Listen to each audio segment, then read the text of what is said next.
If you're working in the online space, particularly if you're a coach or a service provider, then you understand that there is a lot of people out there. There's a lot of noise out there. There's a lot of people kind of sharing the same messaging. There's a lot of people creating the same kind of content, right? There's a lot of people doing the same sort of offers. And I don't buy into the whole narrative that the space is saturated. I only believe that the space is saturated if you choose to blend in, right? If you choose to do the same shit that everybody else is doing. And when you can tap into your magnetism, tap into what makes you differently and actually start to innovate and do things differently, that's what's going to allow you to stand out.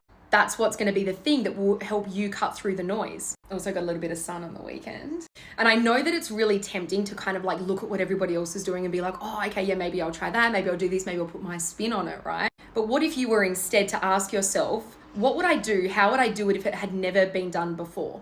Because you're not here to fit the mold, right? You're here to break that mold. And you're not going to break the mold if you continue like modeling how you do things on what everybody else is doing. I even had a conversation with a beautiful woman the other day, and I was sharing with her the different ways that we can work together. And she's like, oh my God, like that is so freaking good. Like I love your business model. And that's because the way that I've created it is based on what feels good for me, is based on how I want to show up in my business, not based on what everybody else is doing. So how can you tap into your magnetism, your magic, and actually start to do things differently, more innovative, so that you can start to stand out rather than blending in with a sea of coaches who are all doing the same thing, spouting the same message?